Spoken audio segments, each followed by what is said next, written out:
Hello दोस्तों, आज जो है हम एडवांस अकाउंट का लास्ट यूनिट जो है रिवाइज करने जा रहे हैं, that is unit number 5th।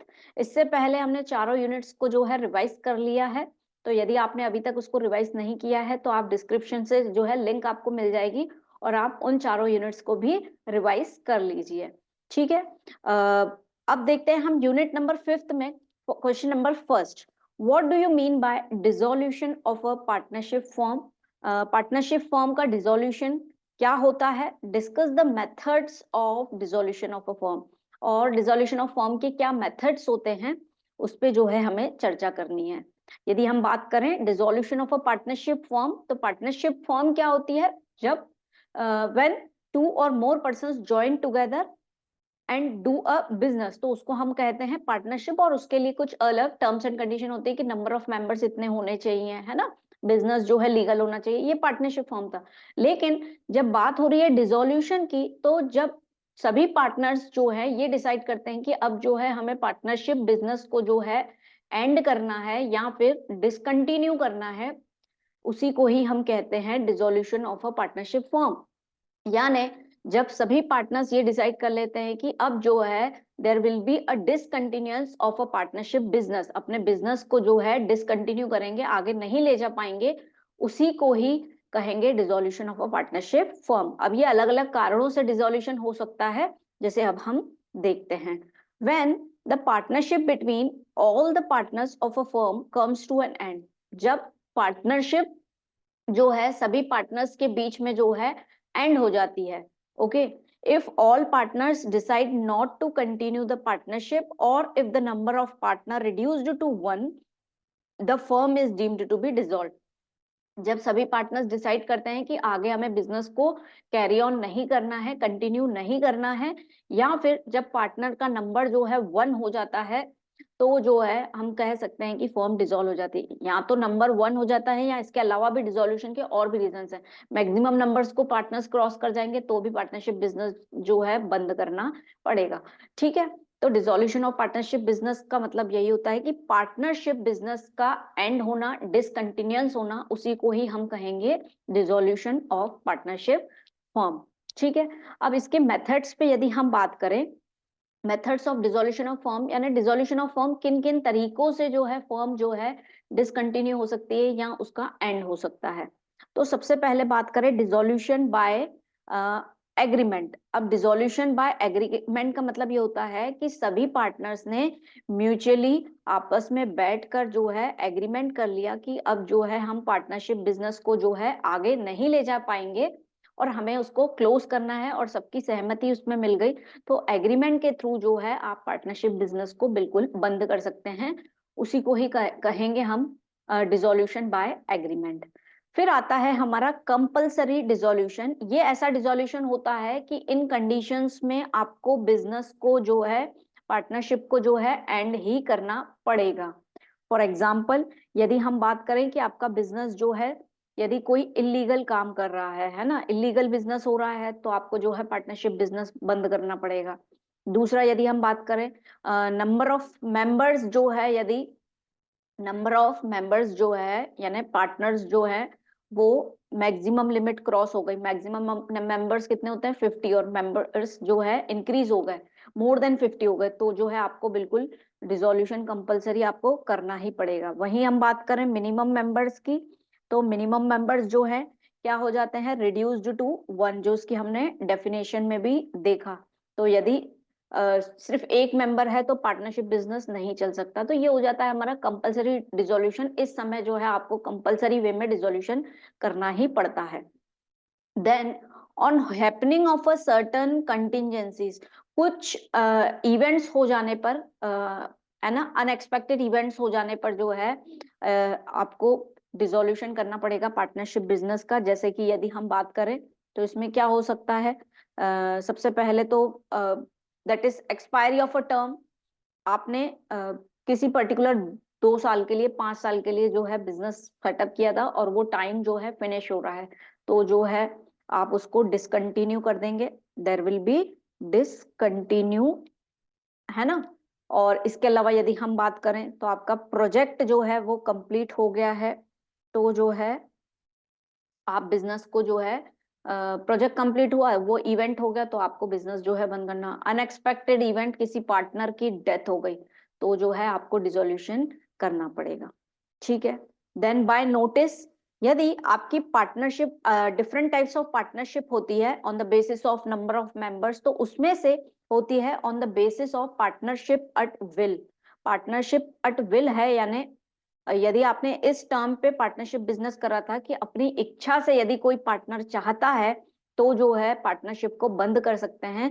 तो यदि आपकी पार्टनरशिप एट विल है और किसी पार्टनर ने जो है नोटिस दे दिया है कि अब जो है मैं बिजनेस आगे नहीं ले जा सकता हूं, तो अब जो है उस केस में आपके फर्म का जो है डिसोल्यूशन हो जाएगा।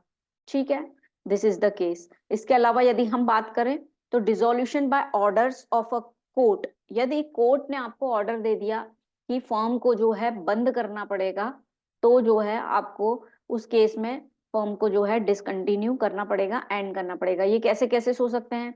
यदि कोई पार्टनर अनसाउंड माइंड हो गया, है ना, अनसाउंड माइंड यानी मेंटली जो है वो पागल हो गया है, तो जो है ये हो जाएगा कि आपका कोर्ट जो है ये बोल देगी कि पार्टनरशिप जो है बंद करना है। दूसरा, यदि हम बात करें कोई पार्टनर अनकैपेबल हो गया है, यानी परमानेंटली उसको कोई डिसीज या कुछ इस तरीके से कुछ परमानेंटली हो रहा है कि वो कैपेबल ही नहीं है बिजनेस को कंटिन्यू करने के लिए, तो जो है उस केस में जो है डिसोल्यूशन हो सकता है। इसके अलावा यदि हम बात करें तो पार्टनर का इंसॉल्वेंट होना, यानी कोर्ट ने ये डिसाइड कर दिया कि पार्टनर जो है यदि कोई पार्टनर जो है इंसॉल्वेंट हो जाता है, उसके पास सफिशिएंट अमाउंट नहीं है टू पे ऑफ द लाइबिलिटीज, तो जो है कोर्ट के ऑर्डर से जो है बिल्कुल डिसोल्यूशन ऑफ अ फर्म हो सकता है। या फिर इसके अलावा यदि डिसोल्यूशन कोर्ट के केस में बहुत सारा हो सकता है, यदि इसके अलावा यहाँ बात करें तो यहाँ पे लिख लेते हैं, कोई ब्रीच ऑफ एग्रीमेंट है, किसी पार्टनर ने कुछ एग्रीमेंट को तोड़ दिया बीच में, तो जो है आप बिल्कुल डिसकंटिन्यू कर सकते हैं। कुछ मिस अप्रोप्रिएशन या कुछ फ्रॉड का केस है बिजनेस में, तो जो है बिल्कुल डिसकंटिन्यू हो सकता है। यस, जहां हमने इंसॉल्वेंट की बात की, तो कोर्ट यदि घोषित कर देता है कि कोई पार्टनर जो है इंसॉल्वेंट है या सभी पार्टनर्स इंसॉल्वेंट हो जाते हैं, तो उस केस में जो है डिसोल्यूशन हो जाएगा। और ये इंसॉल्वेंट, यदि कोई पार्टनर इंसॉल्वेंट हो जाता है तो वो कंपलसरी डिसोल्यूशन में भी आता है कि यदि कोई पार्टनर इंसॉल्वेंट हो गया तो आपको पार्टनरशिप को बंद करना पड़ेगा। ठीक है, तो दोस्तों ये होता है dissolution of a firm and the methods, किन किन तरीकों से जो है, किन कारणों से जो है फर्म जो है डिसॉल्व हो सकती है। ठीक है, एग्रीमेंट के बेसिस पे कंपलसरी डिसोल्यूशन हो सकता है, यदि आपका बिजनेस इलीगल चल रहा है तो, यदि कोई पार्टनर अनसाउंड माइंड है, अनकेपेबल है, तो कोर्ट घोषित कर देगी, या कोई पार्टनर नोटिस देकर जो है पार्टनरशिप को जो है एंड कर सकता है।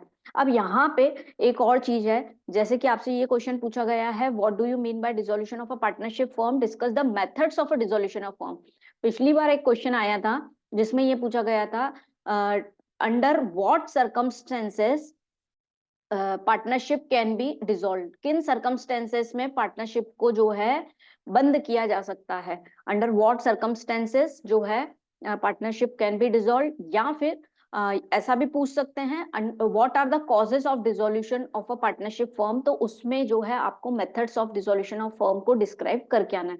अब किन सर्कमस्टेंसेस में, तो आपको मेथड्स का नाम ना लिख के आप ऐसा लिख सकते हैं, जब बिजनेस जो है इलीगल हो, नंबर ऑफ मेंबर्स जो है ज्यादा क्रॉस हो गए हों, ओके, जब पार्टनर जो है इंसॉल्वेंट हो गया हो, इस तरीके से इन सर्कमस्टेंसेस में पार्टनरशिप बिजनेस जो है डिसोल्यूशन होता है। तो ये क्वेश्चन जो है, सॉरी 2021 में जो है आपसे ये क्वेश्चन पूछा गया था कि under what circumstances the partnership business can be dissolve, और यदि आपसे कॉसेस पूछते हैं तो भी आपको यही लिख के आना है, यानी 3 क्वेश्चंस मेनली जो है एक क्वेश्चन से बन सकते हैं। ठीक है, अब बढ़ते हैं हम आगे।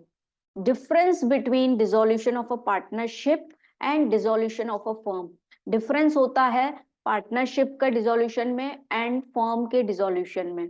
ओके, अब क्या होता है dissolution of a partnership and dissolution of a firm. इसका नाम जो है डिसोल्यूशन ऑफ अ फर्म को जो है पार्टनरशिप फर्म भी बिल्कुल कह सकते हैं, क्योंकि डिसोल्यूशन किसका होता है, पार्टनरशिप फर्म का। लेकिन सिर्फ पार्टनरशिप लिखा है और पार्टनरशिप फर्म लिखा है, इनमें डिफरेंस है। ठीक है, तो लेट अस से डिफरेंस यदि आता है तो हमें किस तरीके से लिखना है, हमेशा बेसिस ऑफ डिफरेंस के बेसिस पे जो है हमें dissolution of a partnership and dissolution of a firm लिखना है। तो सबसे पहले तो अभी जो हम पढ़ के आए हैं first question, that is dissolution of a firm हमने पढ़ा है, जिसमें आपका पूरा बिजनेस जो है वो बंद हो जाता है, डिसकंटिन्यू हो जाता है। तो सबसे पहले तो हम मीनिंग के बेसिस पे ही जो है उसको डिस्क्राइब कर लेते हैं। तो डिसोल्यूशन ऑफ अ पार्टनरशिप में क्या होता है, discontinuance in the relationship between the partners के बीच में जो है रिलेशनशिप का एंड हो जाता है, तो जो है पार्टनरशिप का डिसोल्यूशन कहलाता है। यानी पार्टनर हो सकता है ए, एग्जाम्पल के तौर पे समझते हैं, सी डी, 4 पार्टनर्स थे। अब ए और बी ने डिसाइड किया है कि वो जो है आगे बिजनेस को कंटिन्यू नहीं करेंगे, है ना। तो दैट मीन्स इनका रिलेशनशिप खत्म हो गया पार्टनरशिप बिजनेस से, लेकिन सी और डी उसको चला सकते हैं। उसी को ही बोलते हैं डिसोल्यूशन ऑफ पार्टनरशिप, है ना। फिर से वापस से सब चीजों को रिवैल्यू करके और बिजनेस को आगे बढ़ा दिया जाएगा, कंटिन्यू करेंगे, उसको बोलते हैं डिसोल्यूशन। लेकिन यहाँ पे यदि हम बात करें तो यहाँ पे तो पूरा का पूरा डिसकंटिन्यूएंस ऑफ अ पार्टनरशिप बिजनेस, पूरा का पूरा पार्टनरशिप बिजनेस ही आपका बंद हो जाता है, उसी को ही हम कहेंगे dissolution of a firm. Second point यदि हम देखें तो टर्मिनेशन ऑफ बिजनेस, यानी बिजनेस का बंद होना। तो यहाँ पे जो है टर्मिनेशन, बिजनेस जो है टर्मिनेट नहीं होगा, है ना, टर्मिनेशन नहीं होगा, यानी अदर पार्टनर्स जो नहीं गए हैं वो जो है कंटिन्यू कर सकते हैं, other partners can continue business, है ना। और यहाँ पे बिजनेस जो है पूरी तरीके से टर्मिनेट हो जाएगा, यानी बंद हो जाएगा। आप चाहो तो यहाँ पे एंड भी लिख सकते हैं, ठीक है। फिर यदि हम बात करें आगे, तो settlement of assets and liabilities. अब एसेट्स एंड लाइबिलिटीज का सेटलमेंट कैसे होता है, तो यहाँ पे जितनी भी एसेट्स और लाइबिलिटीज होती हैं उनका जो है रीवैल्यूएशन होता है, ओके, रीवैल्यूएशन होता है। और उसके बाद यानी जितनी भी एसेट्स हैं उनकी वैल्यू वापस से निकाली जाती है कि अब 2 पार्टनर यदि चले गए या कोई नया पार्टनर आ गया तो जो है पूरी एसेट्स की वैल्यू निकाली जाएगी कि आज के समय में कितनी वैल्यू है उस एसेट्स की, और जो है उसी बेसिस पे नई बैलेंस शीट बनाई जाएगी, ओके। और यदि बात करें यहाँ हम डिसोल्यूशन ऑफ अ फर्म में, तो यहाँ पे पूरे की पूरी एसेट्स जो हैं रियलाइज, यानी पूरी एसेट्स को बेचा जाएगा और उससे जो अमाउंट मिलेगा दैट इज एसेट्स रियलाइज। और जितनी भी लाइबिलिटीज होंगी, क्योंकि बिजनेस ही बंद हो रहा है, तो एसेट्स को बेचकर सोल्ड कर दिया जाएगा और उससे अमाउंट मिलेगा और लाइबिलिटीज को जो है पे कर दिया जाएगा, ठीक है। फिर नेक्स्ट पॉइंट यदि हम देखें तो जो है accounting procedure, dissolution of partnership में अकाउंटिंग प्रोसीजर, जैसे कि हमने बात की कि इसमें रिवैल्यूएशन किया जाएगा किसका, एसेट्स एंड लायबिलिटीज का, और नई बैलेंस शीट बनाई जाएगी। तो अकाउंटिंग प्रोसीजर में यहाँ बनता है रिवैल्यूएशन अकाउंट और वहीं यहाँ बनता है रियलाइजेशन अकाउंट, और फिर दोनों में बनता है पार्टनर्स कैपिटल अकाउंट, और यहाँ पे बन जाती है आपकी नई बैलेंस शीट, और यहाँ पे जो है कैश अकाउंट बनता है, और पार्टनर्स कैपिटल दोनों में बनता है, ठीक है। अगर नेक्स्ट बात करें तो कोर्ट इंटरवेंशन, कोर्ट का जो है हस्तक्षेप लगता है क्या, तो जब डिसोल्यूशन ऑफ पार्टनरशिप करते हैं तब जो है बिल्कुल भी कोर्ट का इंटरवेंशन की रिक्वायरमेंट नहीं है। यहाँ जो है इंटरवेंशन जो है कोर्ट का लग सकता है, जैसे कि पार्टनर इंसॉल्वेंट हो गया या कंपलसरी पार्टनरशिप हो रही है, इलीगल बिजनेस हो रहा है या कुछ फ्रॉड हो रहा है, तो कोर्ट जो है यहाँ पे इंटरवेन कर सकती है। वहीं बुक्स ऑफ अकाउंट, तो यहाँ पे जो है closure of books of account, यहाँ पे जो है closure of books of accounts जो है नहीं होता है, रीवैल्यू होता है और बिजनेस जो है वापस से कंटिन्यू होता है, तो बुक्स मेंटेन रहती है। यहाँ पे closure of books of accounts जो है closure of books of accounts होता है, यहाँ पे सभी बुक्स जो हैं बंद हो जाती हैं। ठीक है, सबका लेना देना हो जाता है, एसेट्स बेच दी जाती है, जो पैसा आता है उससे लायबिलिटीज को दे दिया जाता है, और ज्यादा अगर पैसा बच रहा है तो वो पार्टनर्स को मिलता है। तो यहाँ पे आप क्लोजर भी लिख दीजिए तो it will be better understanding, closure books of accounts. तो इस तरीके से। अच्छा, इसमें किन कारणों से जो है डिसोल्यूशन ऑफ पार्टनरशिप होती है और किन कारणों से डिसोल्यूशन ऑफ अ फर्म होती है, वो भी एक रीजन हम लिख सकते हैं। तो सर्कमस्टेंसेस, तो यदि हम बात करें पार्टनरशिप बिजनेस जो है डिसॉल्व कब होता है, जब कोई नया पार्टनर जो है एडमिट होता है, किसी का रिटायरमेंट हो रहा है, ओके, या फिर जितने पार्टनर्स हैं आपस में वो अपना प्रॉफिट शेयरिंग रेशियो जो है वो चेंज करना चाहते हैं, तो वो डिसकंटिन्यू करके वापस से अपनी एसेट्स को रिवैल्यू करके और जो है अपना पार्टनरशिप बिजनेस जो है कंटिन्यू कर सकते हैं। या फिर यदि कोई पार्टनर इंसॉल्वेंट हो रहा है और बाकी के पार्टनर्स उसको कंटिन्यू करना चाहते हैं, तो उस केस में जो है ये हो सकता है। लेकिन फर्म का डिसोल्यूशन की यदि हम बात करें, तो कोई इस पार्टनर जो है इंसॉल्वेंट हो जाता है, उस केस में जो है डिसोल्यूशन ऑफ अ फर्म होता है। या फिर इसके अलावा जो भी मेथड्स हम पढ़ के आए हैं वो वैसा कोई हो जाता है कि मैक्सिमम नंबर्स जो हैं बढ़ जाते हैं, या मिनिमम नंबर जो है 1 हो जाता है, या इलीगल बिजनेस होता है। तो ये सब जो है ये सर्कमस्टेंसेस हैं डिसोल्यूशन ऑफ अ फर्म के। ठीक है, अब जो है हम बढ़ते हैं, अब देखते हैं डिसोल्यूशन ऑफ अ फर्म जब होता है, मेन जो हमारा चैप्टर है that is based on dissolution of a partnership firm. तो इसका अकाउंटिंग जो है कैसे की जाती है जब फर्म का यानी पूरी फर्म जो है क्लोज होती है। तो let us see. Yes, accounts to be maintained at the time of dissolution of a firm, जब फर्म जो है बंद हो रही है तो कौन से अकाउंट्स जो है मेंटेन किए जाते हैं। तो दोस्तों मोस्टली जब बुक्स क्लोज होती हैं फर्म की, फर्म डिसकंटिन्यू होती है, तो 3 तरह के अकाउंट जो है बनाए जाते हैं। सबसे पहले रियलाइजेशन अकाउंट, जिसमें हम एसेट्स को बेच देते हैं और लाइबिलिटीज को पे ऑफ करते हैं, और उसके बाद जो अमाउंट हमें बचता है वो या तो प्रॉफिट या तो लॉस ऑन रियलाइजेशन हमारे पास आता है। फिर बनता है पार्टनर्स कैपिटल अकाउंट, जिसमें हम पार्टनर्स से रिलेटेड जो भी ट्रांजेक्शन्स रहते हैं उसको एंटर करते हैं। और लास्ट हम बनाते हैं कैश अकाउंट, कि जितना भी अमाउंट हमारे पास कैश फॉर्म में है और जितना भी देना है उसको टैली कर लेते हैं, और जो है हमारा पूरा बुक्स ऑफ अकाउंट जो है क्लोज हो जाती हैं और बिजनेस हमेशा के लिए बंद हो जाता है। तो ये 3 अकाउंट जो है बनाए जाते हैं, realisation account, partners capital account and cash account. ठीक है, तो सबसे पहले हम देख लेते हैं फॉर्मेट ऑफ रियलाइजेशन अकाउंट। तो रियलाइजेशन अकाउंट जिसमें आपका सबसे पहले आ जाएगा particulars for the debit side, ये अमाउंट का कॉलम। फिर ऐसे ही credit side particulars and amount का कॉलम। अब दोस्तों सबसे पहले जो है क्वेश्चन में आपको बैलेंस शीट दी हुई होगी, है ना। अब बिजनेस डिसकंटिन्यू हो रहा है तो हम बैलेंस शीट देखेंगे, बैलेंस शीट में आपको एसेट्स दिखेंगी एंड लायबिलिटीज दिखेंगी। तो जितनी भी एसेट्स आपको दिखेंगी वो हम डेबिट साइड लिखेंगे, उसमें से कुछ एसेट्स यानी कैश को छोड़कर, है ना। बैलेंस शीट में आपको कैश भी एसेट में दिखेगा लेकिन उसको नहीं लिखेंगे, और इसके अलावा जितनी भी एसेट्स हैं उसको हम रिकॉर्ड करेंगे। और इसके अलावा यदि कोई लॉस दिया गया है आपको बिजनेस में तो उसको भी हम मेंटेन नहीं करेंगे, यानी रियलाइजेशन अकाउंट में हम उनको नहीं लिखेंगे। इसके अलावा जितनी भी एसेट्स हैं उन्हें हम यहाँ रिकॉर्ड करेंगे। और ठीक है, तो सबसे पहले हम कुछ एसेट्स लिख लेते हैं, जैसे कि लैंड एंड बिल्डिंग हो जाएगा। फिर जो है आपका आ सकता है प्लांट एंड मशीनरी, ओके।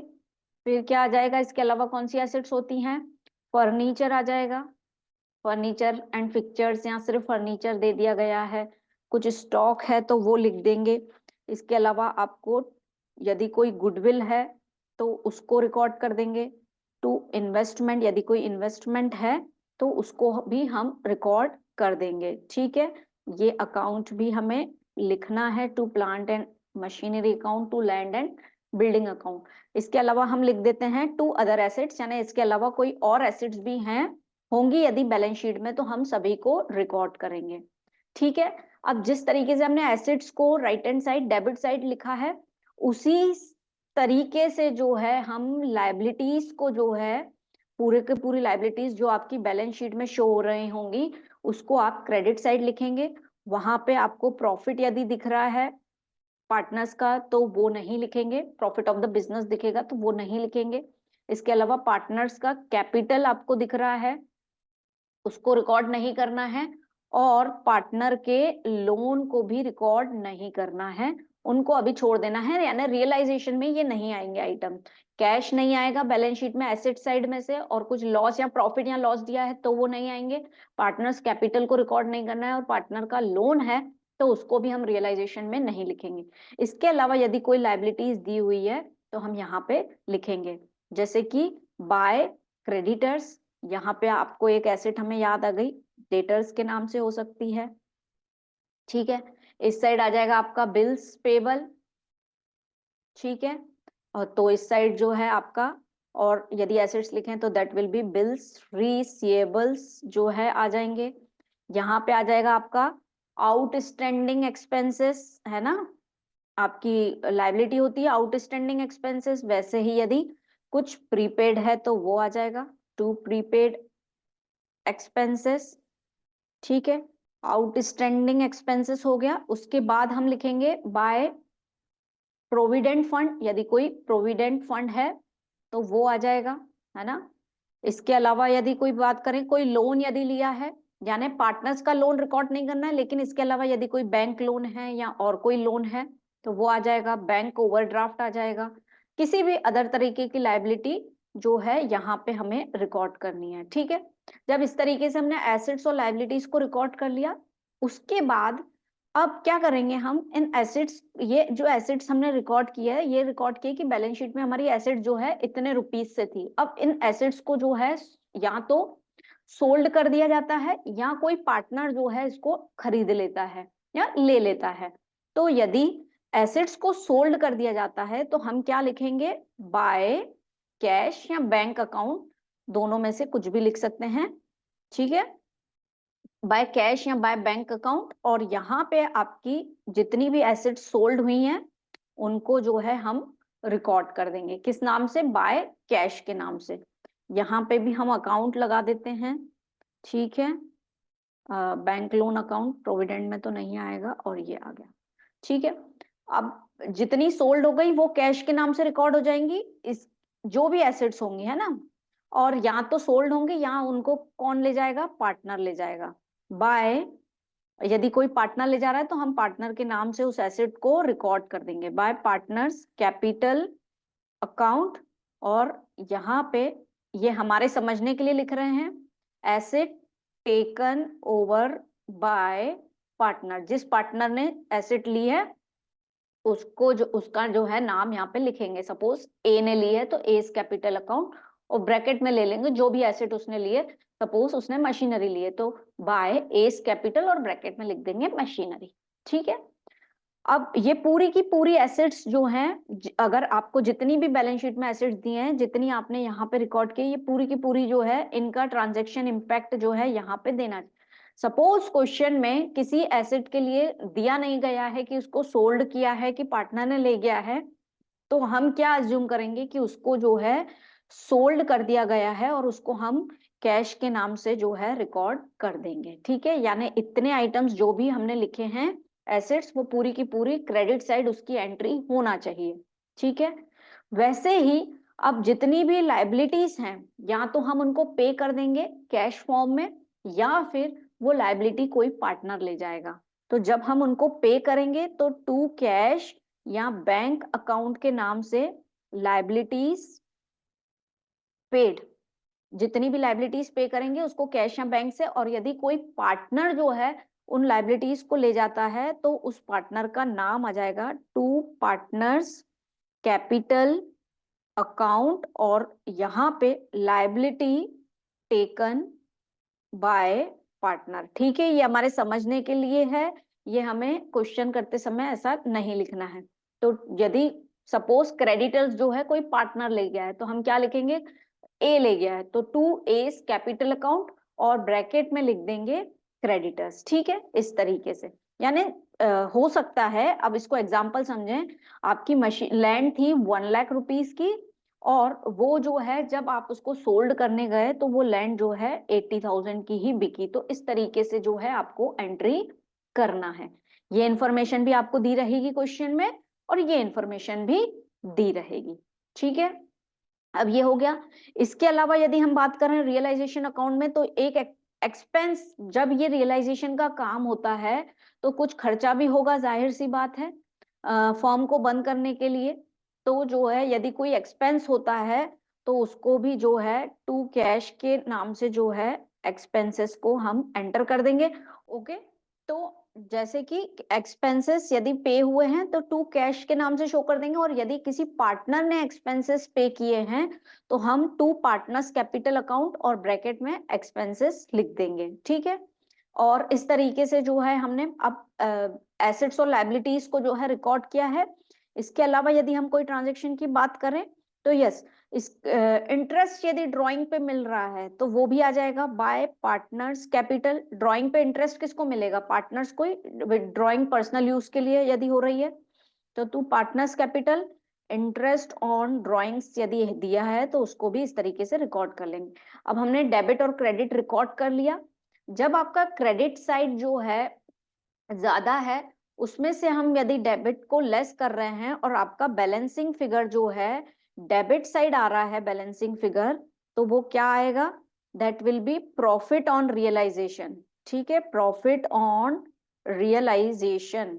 और वहीं यदि आपका डेबिट साइड ज्यादा है और क्रेडिट साइड कम है और इस साइड यदि आपका बैलेंसिंग फिगर आ रहा है, तो जो है आपका क्या आ रहा है? That is loss on realisation, जिसको हम किस नाम से रिकॉर्ड करेंगे?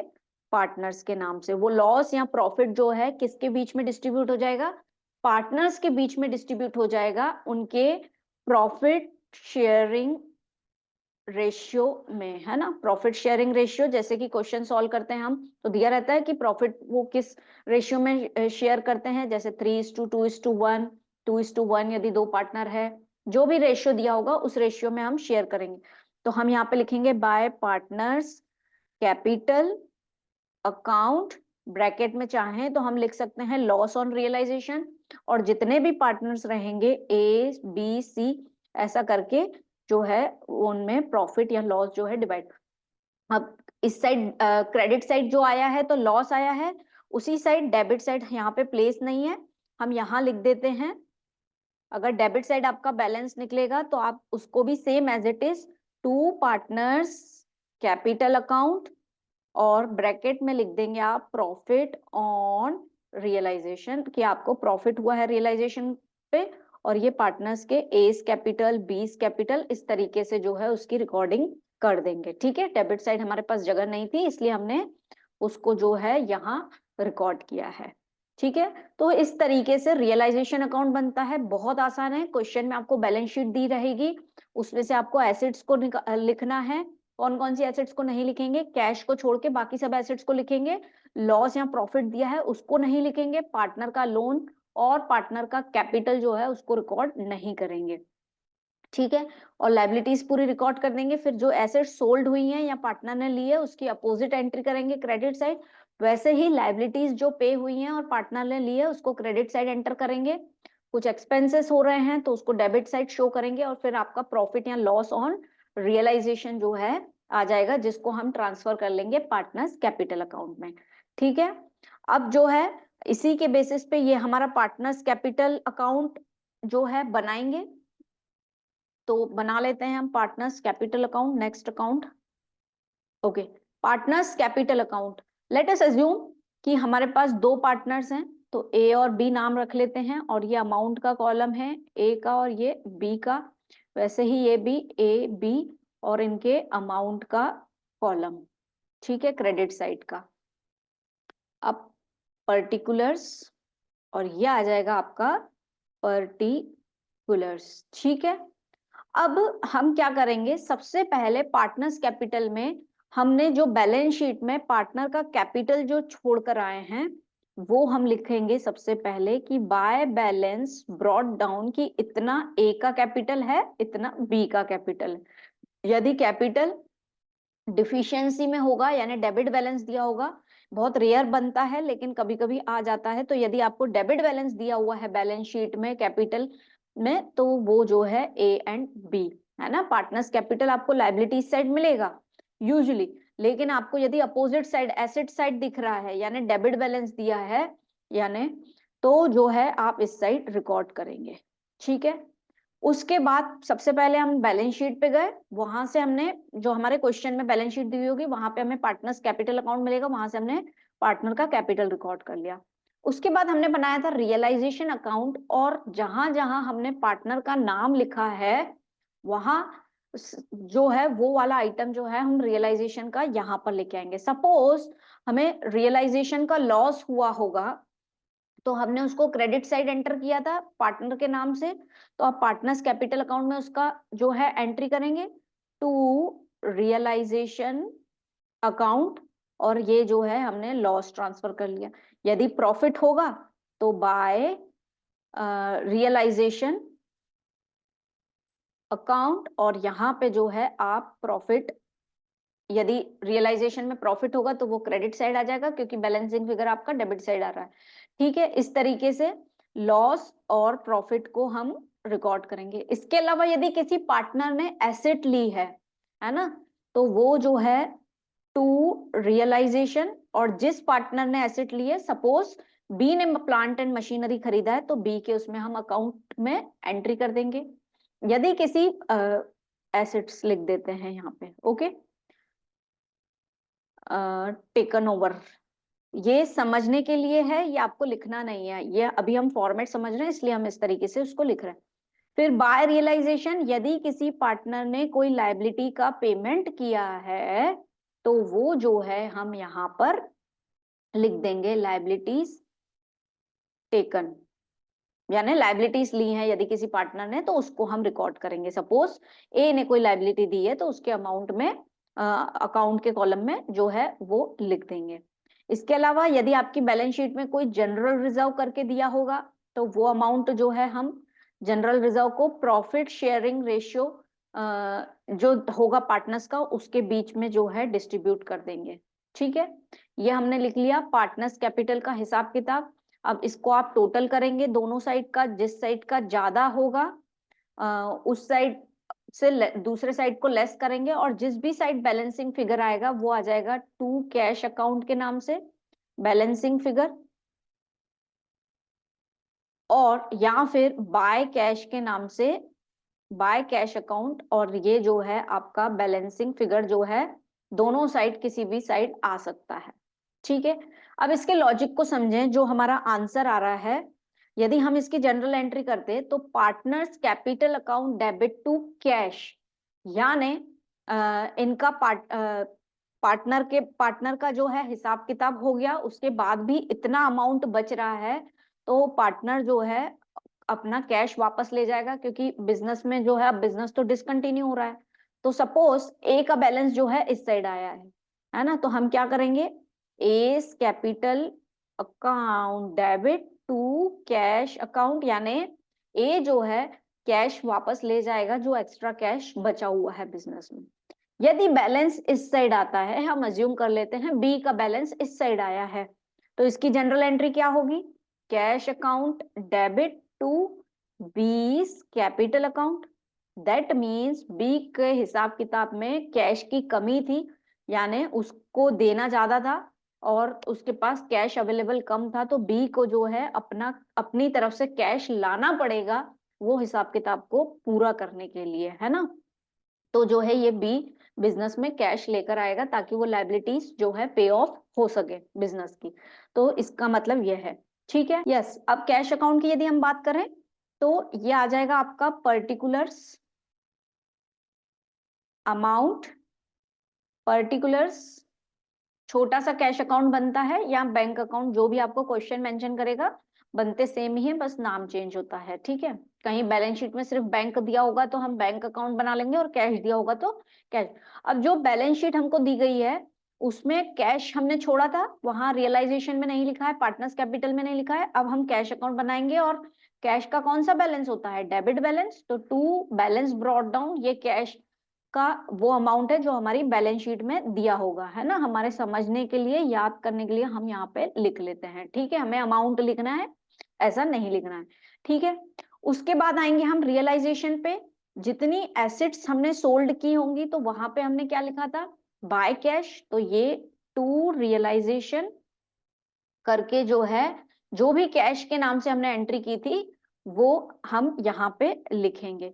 वहीं लाइबिलिटीज को पे किया था तो बाय रियलाइजेशन, और जो भी लाइबिलिटीज हमने कैश के नाम से शो करी थी वो हम यहाँ पे लिखेंगे, ठीक है। फिर रियलाइजेशन का पोर्शन हो गया, जहां जहां कैश था वहां हमने रियलाइजेशन का अमाउंट जो है वहां सर लेकर आएंगे।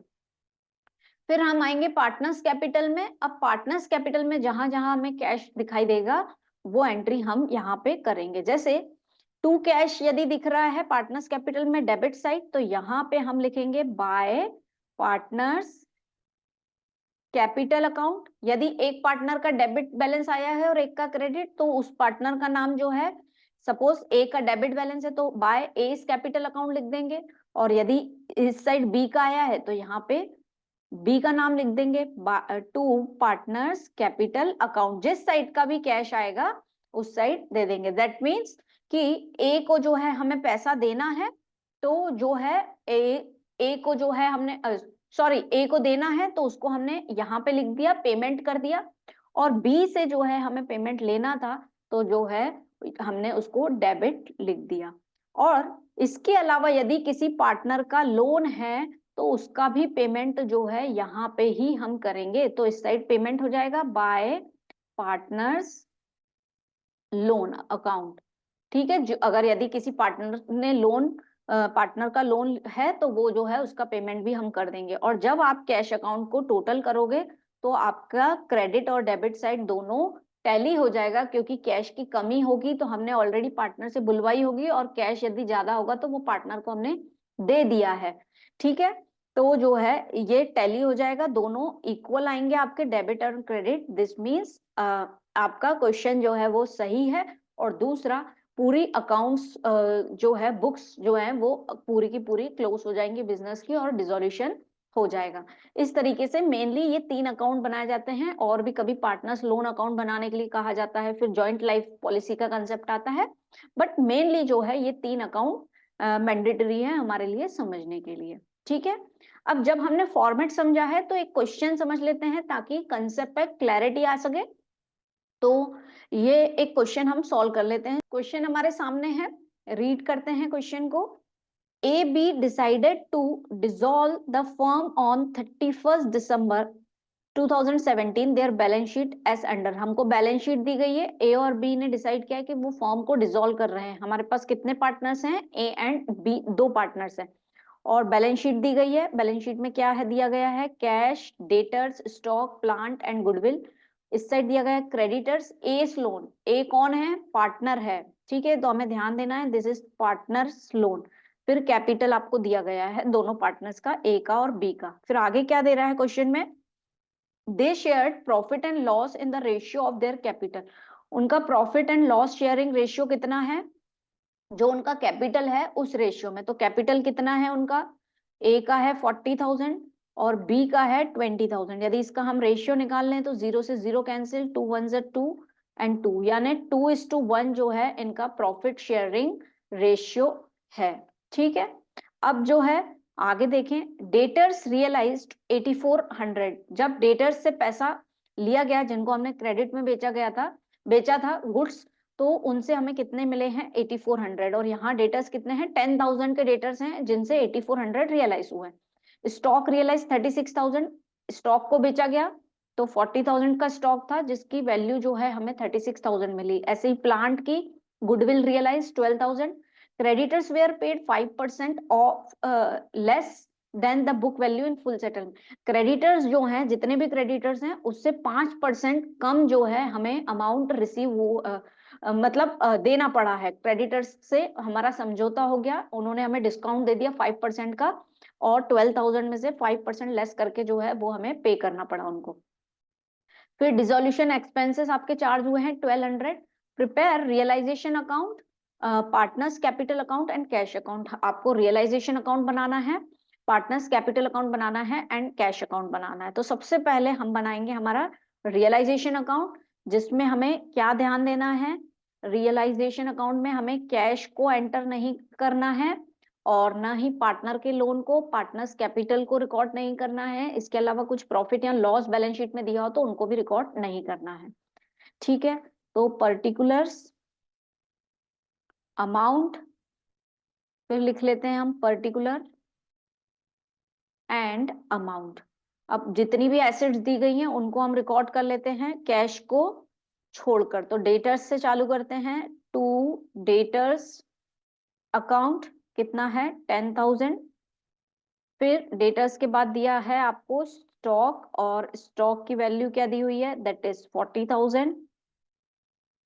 ओके, फिर दिया गया है आपको प्लांट, और प्लांट जो है आपका 28,000। तो ये प्लांट हमने रिकॉर्ड कर लिया, दैट इज 28,000। फिर गुडविल दी गई है, दैट इज 2 गुडविल, और उसको हम रिकॉर्ड कर लेते हैं एट ₹8,000। ठीक है, इस तरीके से हमने रिकॉर्डिंग कर ली एसेट साइड की। अब ऐसे ही लाइबिलिटीज में बाय क्रेडिटर्स, और क्रेडिटर्स कितने हमारे 12,000 के। इसके अलावा पार्टनर का लोन है जिसको हमें अभी नहीं रिकॉर्ड करना है, और कैपिटल दिया हुआ है उसको भी हम रिकॉर्ड नहीं करना। अब जितनी भी एसेट्स यहाँ दी हुई है इसके वाइस वर्सा एंट्री जो है हमें क्रेडिट साइड शो करनी है, और लाइबिलिटीज की एंट्री जो है हमें डेबिट साइड शो करनी है। तो जिसमें से आपको बोला गया है एसेट रियलाइज्ड, तो जो रियलाइज हुए हैं पार्टनर का नाम नहीं बोला है कि पार्टनर ने लिया है, यानी सब के सब हमें कैश से रियलाइज हुए हैं। तो बाय कैश कितना रियलाइज हुआ है डेटर्स से, इंटरनली अमाउंट लिख देते हैं फिर टोटल करके बाहर लिख देंगे। ठीक है, 8400। ये स्टॉक रियलाइज 36,000, तो स्टॉक जो है 36,000। 40,000 का स्टॉक है लेकिन हमें पैसा कितना मिला जब हमने उसको बेचा, दैट इज 36,000। फिर प्लांट, यदि प्लांट को लिखें तो दैट इज 22,400। फिर ऐसे ही गुडविल, ठीक है, गुडविल रियलाइज कितनी हुई है, दैट इज 12,000। अब जितना आपके एसेट्स हैं 1 2 3 4, और चारों एसेट्स जो हैं कैश में ही रियलाइज हुई है, किसी पार्टनर ने नहीं लिए, तो हमने उसको एज इट इज लिख दिया। अब इसका टोटल कर लेते हैं हम। कर लीजिए, निकालिए कैलकुलेटर। 8400 प्लस 36,000 प्लस 22,400 प्लस 12,000, तो जो है ये आपका आ रहा है 78,800। ठीक है, 78,800 आपको एसेट से रियलाइज हुआ। ऐसे ही आगे बढ़े हम, तो क्रेडिटर्स जो है 5% कम पे रियलाइज हुए हैं, यानी आपने क्रेडिटर्स का पेमेंट किया है टू कैश अकाउंट, और ब्रैकेट में लिख देते हैं क्रेडिटर्स, और 12,000 का 5% लेस कर दीजिए। तो 12,000 में से यदि हम 5% को लेस कर देंगे तो 1,200 हो गया, 10% 600 जो है लेस हो जाएगा। तो आपका कितना आ रहा है 11,400, जो है आपने क्रेडिटर्स को पेमेंट कर दिया है। ठीक है, फिर से समझ लीजिए, क्रेडिटर्स कितने हैं आपके 12,000 के क्रेडिटर्स हैं, और इनको जो है 5% आपने कम पे जो है पेमेंट किया है। तो 12,000 का 5% निकालना है आपको, तो 12,000 का 5% आ जाएगा 600। तो यानी आपने क्रेडिटर्स को कितना पेमेंट किया है 11,400 का। ठीक है, इसके अलावा क्रेडिटर्स हो गया, लाइबिलिटी साइड एक ही आइटम था उसको हमने लिख लिया। फिर जो है आपको दिया गया है डिसोल्यूशन एक्सपेंसेस। ओके, तो डिसोल्यूशन एक्सपेंसेस भी टू कैश अकाउंट, और इसको हम लिख लेते हैं डिसोल्यूशन एक्सपेंसेस। ठीक है, इस तरीके से ब्रैकेट में, जो कि कितने हैं 1,200 रुपीज। ठीक है, अब रियलाइजेशन अकाउंट पूरा हो गया। अब हम टोटल करेंगे, किस साइड का टोटल ज्यादा है, तो दोनों साइड का टोटल निकाल लीजिए, डेबिट का एंड क्रेडिट का। तो सबसे पहले हम टोटल करते हैं हमारा, दैट इज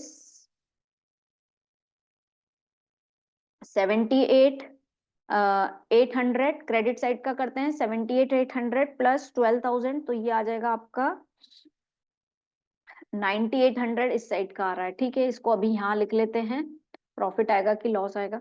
अब डेबिट साइड का करते हैं 10,000 plus 40,000 plus 28,000 plus 8,000 plus 11,400 plus 1,200, और ये आ रहा है आपका 98,600 जो है डेबिट साइड का टोटल आ रहा है, यानी डेबिट साइड का ज्यादा आ रहा है, क्रेडिट साइड आपका बैलेंसिंग फिगर आएगा। तो दोनों साइड हम 98,600 लिख देते हैं, 98,600। और इस साइड जो है क्या आ रहा है आपका, लॉस आ रहा है, जो कि पार्टनर्स कैपिटल में जो है डिस्ट्रीब्यूट हो जाएगा टू पार्टनर्स कैपिटल अकाउंट, और ब्रैकेट में लिख देंगे हम लॉस। और पार्टनर्स कैपिटल में भी A capital account and B capital account, ठीक है, ए और बी में डिस्ट्रीब्यूट हो जाएगा। अब कितना आ रहा है 98,600 ये हो गया, और क्रेडिट साइड का टोटल कितना आ रहा था 9800। तो इसको लेस कर लीजिए, 98,600 माइनस 9800, यानी क्रेडिट डेबिट में से क्रेडिट को लेस किया तो हमारा आ रहा है 9800 टोटल लॉस हो रहा है, जिसको हम डिस्ट्रीब्यूट कर देंगे उनके कैपिटल के रेशियो में। तो 9800 को जो है हम बांट देते हैं किस रेशियो में, दैट इज 2:1 के रेशियो में। तो 2:1 के रेशियो में डिवाइडेड बाय 3 कर देते हैं, 2/3 ए को मिलेगा और 1/3 जो है बी को मिलेगा। जैसे कि 9800 डी का हिस्सा यदि हम निकालें तो ये बी का हो जाएगा, और ए का 9800 इंटू 2/3 जो है ए को मिलेगा। तो निकाल लीजिए ए को कितना आ रहा है और बी को कितना आ रहा है। तो 1/3 तो बी को जो है 2600 मिल रहा है, और ए को जो है दैट इज स्पेस नहीं है, हम यहाँ लिख देते हैं 5200 जो है ए को मिल रहा है। तो इस तरीके से जो है हमने पार्टनर्स कैपिटल अकाउंट बनाया। अब ये जो है पार्टनर्स कैपिटल का अमाउंट जो है हम ट्रांसफर कर लेंगे पार्टनर्स कैपिटल अकाउंट में, ठीक है। तो लॉस हुआ है 9800 का। अब बना लेते हैं हम partners capital left hand side पे। तो इस यहाँ पे जो है हम पार्टनर्स कैपिटल बना लेते हैं। तो लिखिए आप पार्टनर्स कैपिटल अकाउंट, ठीक है। अब सबसे पहले आप क्या करेंगे, particulars for the credit side, जितने पार्टनर्स हैं ए बी, और इस साइड भी पर्टिकुलर, और ये आ गया आपका ए और बी। तो सबसे पहले हम क्या करते हैं, पार्टनर्स कैपिटल अकाउंट में जो पार्टनर का कैपिटल दिया हुआ है बैलेंस शीट में, उसे हम लिखते हैं बाय बैलेंस ब्रॉट डाउन, ठीक है। ये कैपिटल दिया हुआ है 40 एंड 20,000, तो ये 40,000 और ये 20,000, ठीक है। फिर जो है हम आते हैं रियलाइजेशन अकाउंट पे, और यदि पार्टनर के नाम से कुछ मेंशन है तो उसको हम लिखेंगे। तो क्या किसी पार्टनर ने एसेट ली है, कुछ भी नहीं है। किसी पार्टनर ने लायबिलिटी ली है, नहीं है। लेकिन लॉस दिया गया है हमें रियलाइजेशन का, तो टू रियलाइजेशन करके जो है हम अमाउंट लिखेंगे, टू रियलाइजेशन अकाउंट ब्रैकेट में चाहें तो यहाँ पे हम लॉस लिख लेते हैं। और कितना है, ए का जो है 5200 और बी का है 2600, ठीक है। इसके अलावा कोई जनरल रिजर्व की बात करें तो कुछ भी नहीं है। तो हम डायरेक्ट टोटल कर लेते हैं कितना आ रहा है, और किस साइड बैलेंसिंग फिगर जो है किस साइड आ रहा है। तो ऑब्वियस सी बात है, बैलेंसिंग फिगर जो है हमारा आ रहा है डेबिट साइड ही, क्योंकि डेबिट साइड का आइटम कम है। तो इधर लिख लेते हैं 40,000, ये 20,000, हियर इट इज 40,000, और ये हो गया आपका 20,000। तो टू कैश अकाउंट, जो कि आपका क्या हो जाएगा बैलेंसिंग फिगर। तो 40,000 में से माइनस कर दीजिए 5200, तो 40 में से 5 गया 35, 35,000 में से 200 गए तो दैट इज 34,800, 34,800 जो है आपका पार्टनर्स कैपिटल अकाउंट। और वैसे ही बी का निकाल लीजिए, 20,000 जो है क्रेडिट बैलेंस दिया गया है, इसमें से जो है 2600 लेस कर देंगे तो 20,000 माइनस 17, 2600, तो ये आ रहा है 17,400 जो है आपका बैलेंसिंग फिगर आ रहा है, ठीक है। अब बना लेते हैं हम कैश अकाउंट, यही बना लेते हैं ताकि जो है हमें एक साथ पूरा का पूरा क्वेश्चन जो है दिखे, ठीक है। कैश अकाउंट तो छोटा सा यहाँ बनाते हैं, ओके, यहाँ बना लेते हैं हमारा पर्टिकुलर्स एंड अमाउंट का कॉलम। तो ये आ गया आपका पर्टिकुलर, ठीक है। एंड दिस इज अमाउंट, और ऐसा ही हम डेबिट साइड के लिए भी बना लेते हैं। ये हो गया हमारा अमाउंट, और इसको थोड़ा और आगे ले जाते हैं, और पर्टिकुलर। आपको ऐसा नहीं बनाना है, यहाँ पे स्पेस की शॉर्टेज है इसलिए हम ऐसा बना रहे हैं ना, और कैश अकाउंट यहाँ पे ऊपर लिखना है। तो सबसे पहले यदि हम कैश अकाउंट की बात करें तो सबसे पहले हम क्या लिखते हैं, कैश का बैलेंस जो हमारी बैलेंस शीट में दिया हुआ है, तो वो कितना है 2000, तो इसको हम लिखते हैं टू बैलेंस ब्रॉट डाउन, और ये कितना अमाउंट है 2000। उसके बाद बैलेंस शीट में देखें और कोई आइटम जो छूट गया है और जो हमें कैश अकाउंट में लिखना है, तो ये तो सब हो गए हैं। अब बचा है हमारा पार्टनर का लोन, इसको भी पेमेंट देना पड़ेगा, तो बाय पार्टनर्स लोन अकाउंट जो है, बाय एस लोन अकाउंट, इसको 16,000 देने पड़ेंगे ए को, तो वो हमने रिकॉर्ड कर दिया। अब हम चले रियलाइजेशन अकाउंट पे, और वहां हमें जो कैश दिख रहा है उसकी हम एंट्री करेंगे। बाय कैश यानी क्रेडिट साइड है, यानी हमें अमाउंट मिलेगा, एसेट से रिसीव होगा तो कैश बढ़ेगा हमारा, तो यहाँ पे हम टू रियलाइजेशन लिख देते हैं, और ब्रैकेट में चाहें तो हम ये भी लिख सकते हैं कि हमें एसेट्स रियलाइज हुई हैं, ठीक है, जरूरी नहीं है। तो टोटल लिख देते हैं, दैट इज 78,800, ये हमारी टोटल कैश में हमें रिसीव हुई है। वैसे ही लाइबिलिटीज हमने पे ऑफ की हैं, तो कैश में हमें दो आइटम्स दिख रहे हैं, 11,400 एंड 1,200।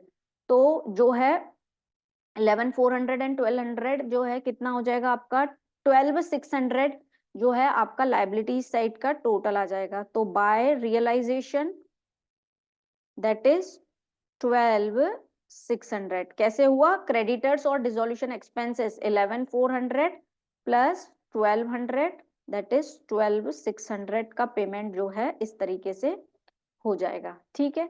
अब रियलाइजेशन अमाउंट लिख लिया जहां जहां कैश था। अब आते हैं हम पार्टनर्स कैपिटल अकाउंट में, और यहाँ पे हमें जहां कैश मिलेगा वो हम लिखेंगे। तो कैश हमारा बैलेंसिंग फिगर डेबिट साइड दिख रहा है, यानी इतना हमें पेमेंट करना है पार्टनर्स को, दोनों पार्टनर्स को पेमेंट करना है। तो बाय एस कैपिटल 34,800, और बाय बीस कैपिटल जो है कितना आ जाएगा हमारा 17,400, जो है बी का आ जाएगा। अब दोनों साइड का टोटल हमें करना है, और दोनों साइड का इक्वल आ रहा है, दैट मीन्स हमने क्वेश्चन सही सॉल्व किया है, और उसके बाद बुक्स जो हैं पूरी तरीके से क्लोज हो जाएंगी, सबका पेमेंट हो जाएगा। तो डेबिट साइड का कितना आ रहा है 78,800 प्लस 2,000, तो ये तो आ गया आपका 80,800, ठीक है। ऐसा ही जो है क्रेडिट साइड का भी हम कर लेते हैं, 16,000 प्लस 12,600 प्लस 34,800 प्लस 17,400, तो इसका टोटल यदि हम देखें तो इसका टोटल भी जो है आपका आ रहा है 80,800, ठीक है। उसके नीचे लिखना है आपको 80,800, यानी पूरा का पूरा क्वेश्चन सही है। कैश अकाउंट आपका टैली हो गया, जितना अमाउंट आपके पास था कैश फॉर्म में उतना हमने पेमेंट कर दिया। Now the books of accounts has been closed, और डिसोल्यूशन ऑफ द फर्म, इस तरीके से उसकी अकाउंटिंग की जाती है। अब आपको क्वेश्चन जो है यदि पूछा जाए अकाउंटिंग प्रोसीजर क्या होती है डिसोल्यूशन की, तो उसमें आप realisation, partners capital account and cash account का फॉर्मेट बना देना, और उसको एक्सप्लेन कर देना उन्हीं आइटम्स को कि कौन से डेबिट्स हो रहे हैं, लाइबिलिटीज को पे ऑफ करना रहता है, एसेट सोल्ड कर देते हैं, या फिर पार्टनर्स जो है एसेट को ले जाता है, फिर पार्टनर्स कैपिटल अकाउंट, और इसी तरीके से कैश अकाउंट। और यदि क्वेश्चन आता है तो इस तरीके से उसको सॉल्व करना है, ठीक है। अब आते हैं हम नेक्स्ट क्वेश्चन पे।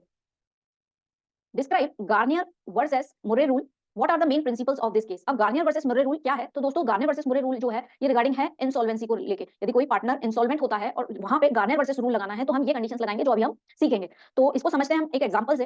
Late us take an example कि तीन पार्टनर्स हैं ए, बी एंड सी, ठीक है, और इनका जो प्रॉफिट शेयरिंग रेशियो है दैट इज इक्वल पार्टनर्स हैं, यानी इनका प्रॉफिट शेयरिंग रेशियो क्या हो जाएगा 1:1:1। इसमें से हम एज्यूम कर लेते हैं कि जो पार्टनर सी है वो इंसॉल्वेंट हो रहा है ना, इंसॉल्वेंट हो गया है पार्टनर सी, ठीक है। तो इनकी बैलेंस शीट हमें कैसे दिखेगी, कुछ इस तरीके से कि एस कैपिटल, और ए का कैपिटल जो है हम मान लेते हैं 20,000, ठीक है। कैपिटल हमें इसी साइड दिखता है, लायबिलिटी साइड क्रेडिट बैलेंस होता है, तो ठीक है। B's capital 10,000, but C as instalment है, यानी उसके पास सफिशिएंट कैपिटल नहीं है, तो उसका कैपिटल जो है हमें डेबिट बैलेंस शो हो रहा है, और सी का कैपिटल जो है हमें एसेट साइड दिख रहा है, दैट इज 15,000 हम एज्यूम कर लेते हैं, ठीक है। अब कैपिटल सी का 15,000 है, बी का 20,000 और 10,000 जो है बी का है, और ए का जो है 20,000। अब गार्नियर वर्सेस मुरे रूल ये बोलता है कि जो पार्टनर इंसॉल्वेंट हुआ है, तो हमारे केस में कौन सा पार्टनर इंसॉल्वेंट हुआ है सी, उसका जो कैपिटल होगा, यानी जिसके उसका लॉस कितना हो रहा है हमें, उसका कैपिटल 15,000 डेबिट बैलेंस यानी नेगेटिव बैलेंस है, तो उस लॉस को जो है बाकी के पार्टनर्स यानी रिमेनिंग पार्टनर्स जो होंगे उसको अपने कैपिटल रेशियो में डिस्ट्रीब्यूट करेंगे और वो लॉस को बियर करेंगे। ठीक है, तो सी का कैपिटल कितना है 15,000।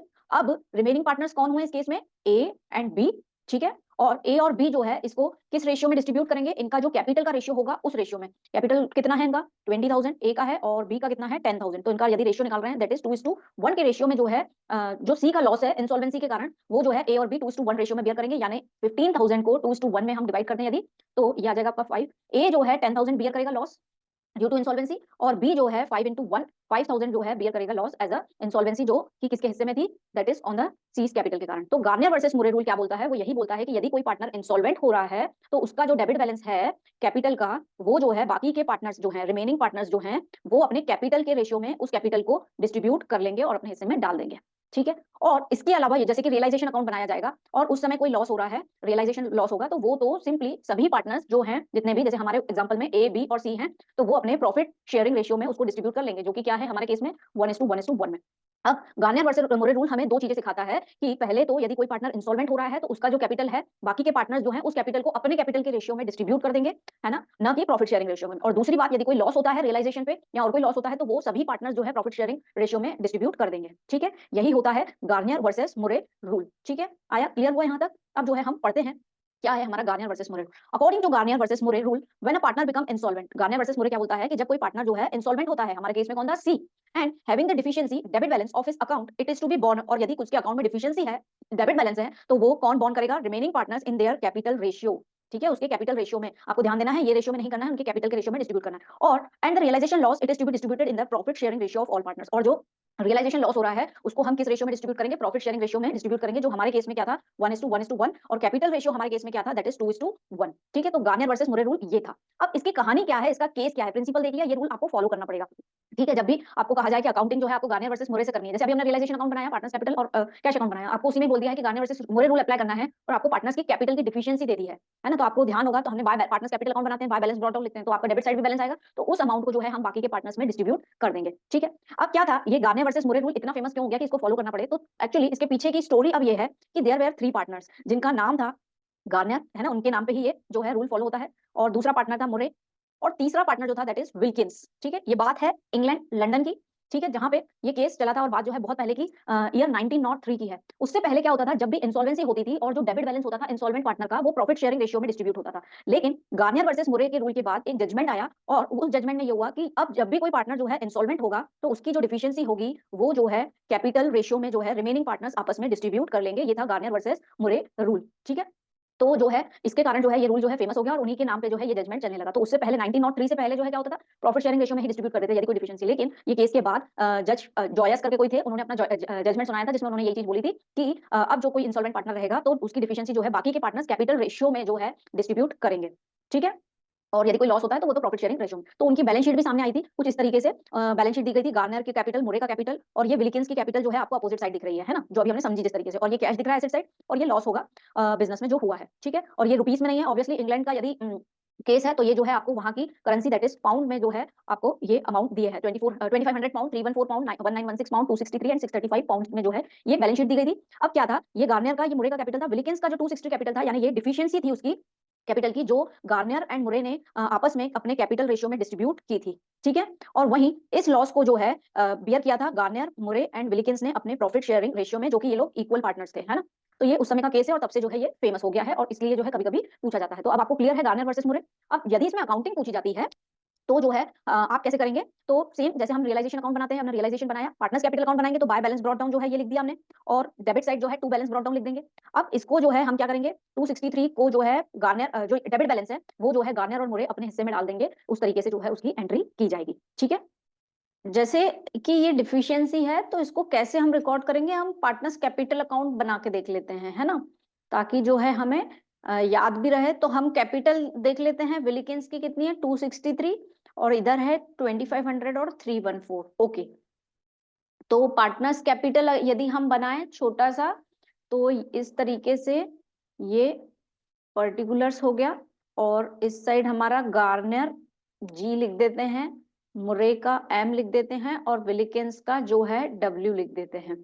ठीक है, वैसे ही इस साइड भी इलैबोरेट कर देते हैं। ये हो गया हमारा particulars, this is of Garnier, मुरे एंड विलिकिंस, ठीक है।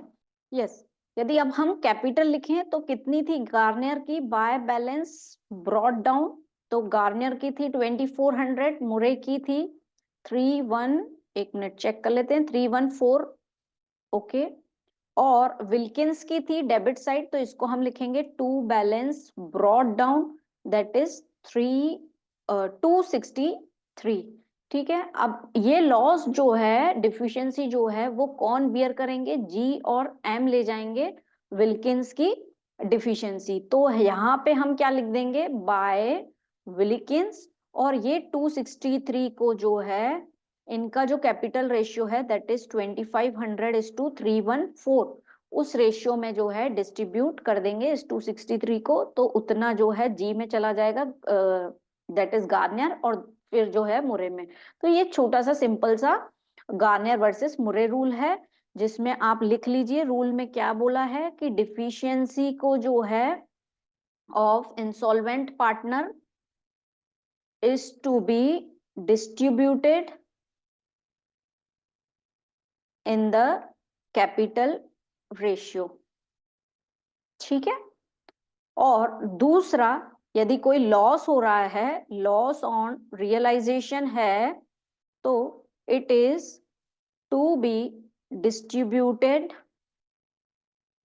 इन the profit sharing ratio, in the profit sharing ratio between all partners, है ना, सभी पार्टनर्स में डिस्ट्रीब्यूट होगा, जो इंक्लूडिंग इंसॉल्वेंट पार्टनर भी। और यहाँ पे ये रिमेनिंग पार्टनर्स, इंसॉल्वेंट को छोड़कर जो पार्टनर्स हैं उनके लिए है, ठीक है। ये रूल जो है गार्नियर वर्सेस मुरे रूल है।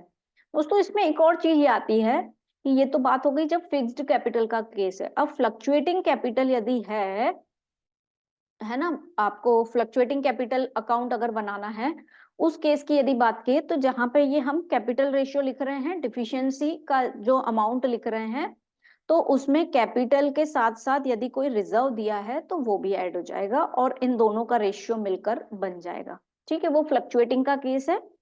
क्या होगा यदि फ्लक्चुएटिंग कैपिटल दी हुई है आपको क्वेश्चन में, तो जैसे अभी हम कैपिटल रेशियो में डिस्ट्रीब्यूट कर रहे हैं जो हमने डिसाइड किया है, यदि फ्लक्चुएटिंग कैपिटल दिया हुआ है, तो सपोज 20,000 जो है कैपिटल है पार्टनर की, ए की, और बी की कितनी थी 10,000, है ना हमारे केस में, और रिजर्व्स दिए हुए हैं आपको 5,000, और इसका टोटल जो है हम 5,000 जो है रिजर्व्स इनके हिस्से के थे, ठीक है।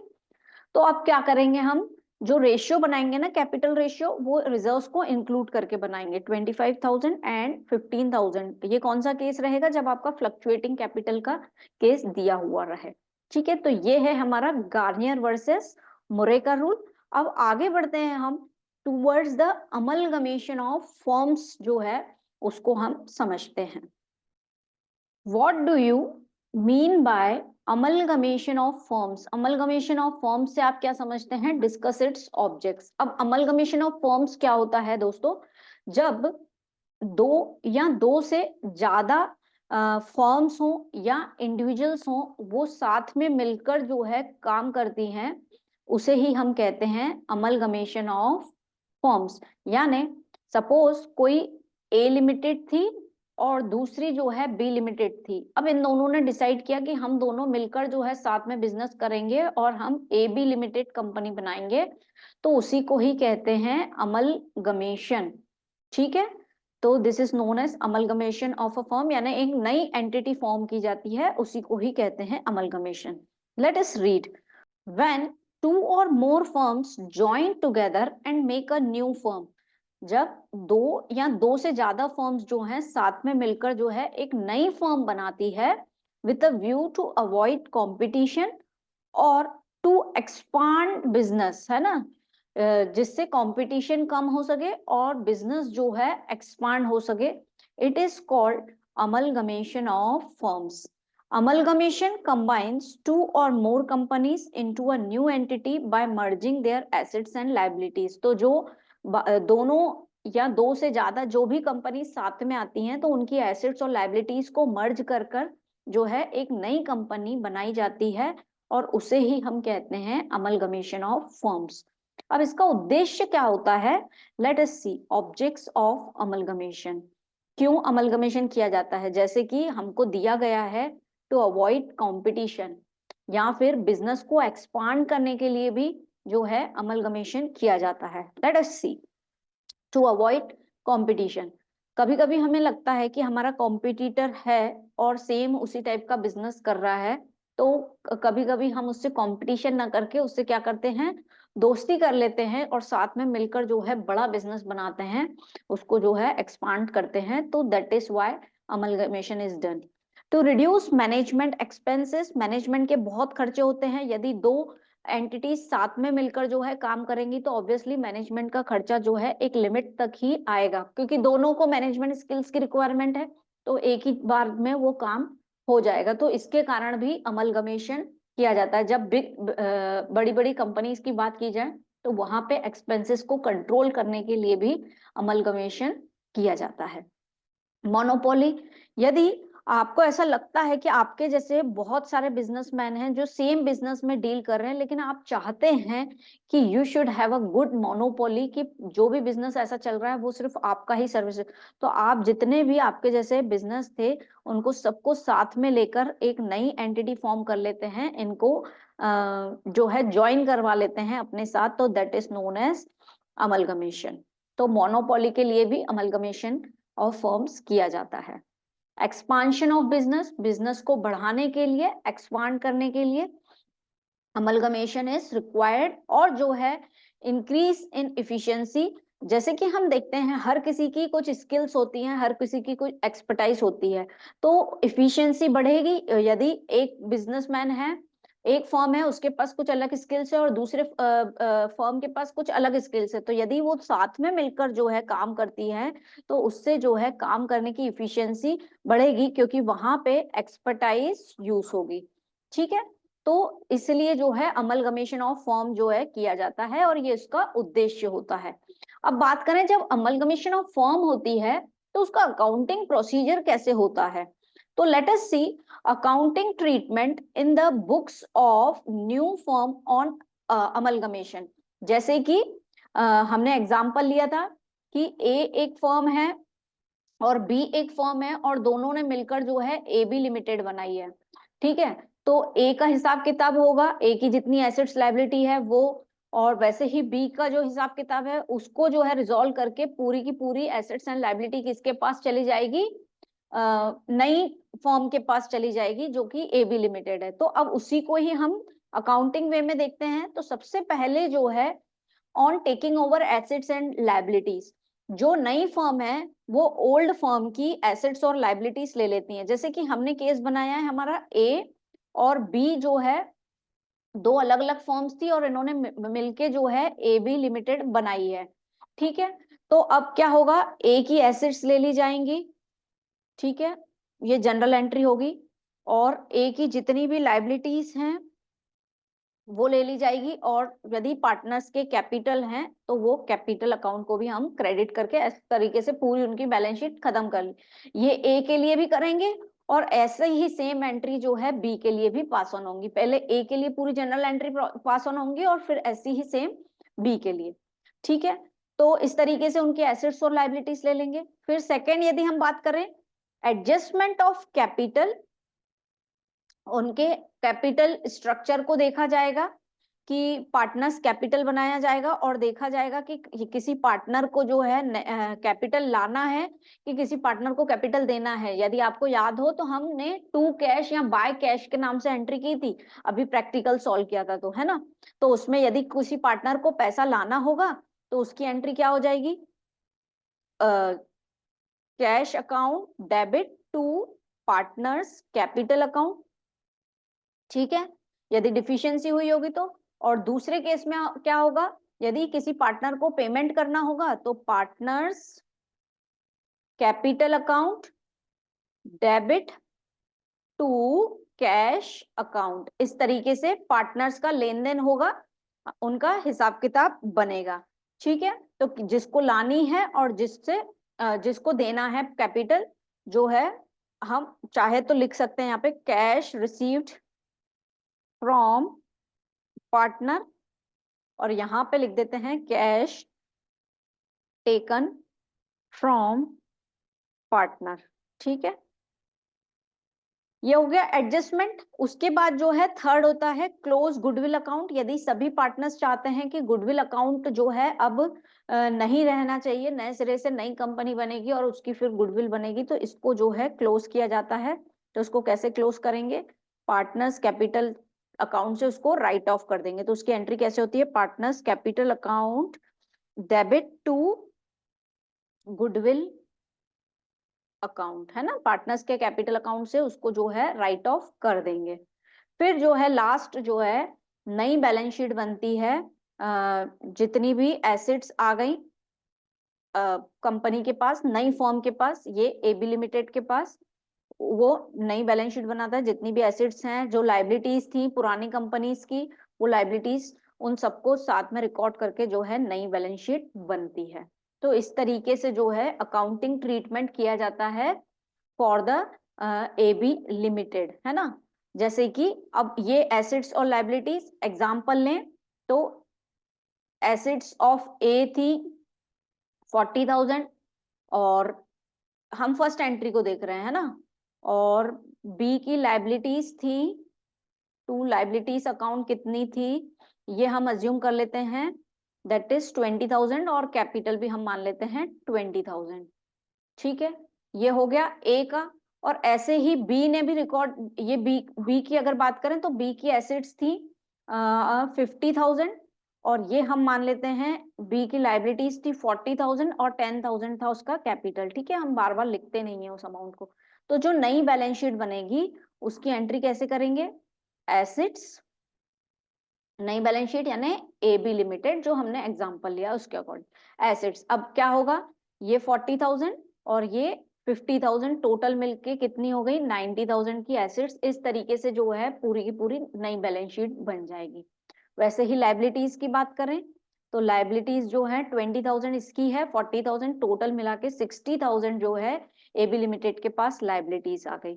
वहीं कैपिटल, तो ये कैपिटल स्ट्रक्चर जो है ये कैपिटल की एडजस्टमेंट होगा, और उसके बाद रियल कैपिटल जो है पार्टनर्स का आएगा, और उसको फिर यहाँ नई बैलेंस शीट में रिकॉर्ड करेंगे। तो इस तरीके से जो है नई बैलेंस शीट बनाई जाती है, और ये अकाउंटिंग ट्रीटमेंट होता है इन the books of a new firm on amalgamation.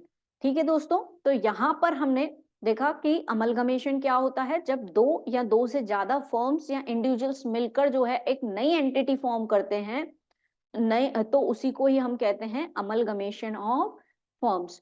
और उसका अकाउंटिंग ट्रीटमेंट की यदि हम बात करें तो अकाउंटिंग ट्रीटमेंट में क्या हुआ था?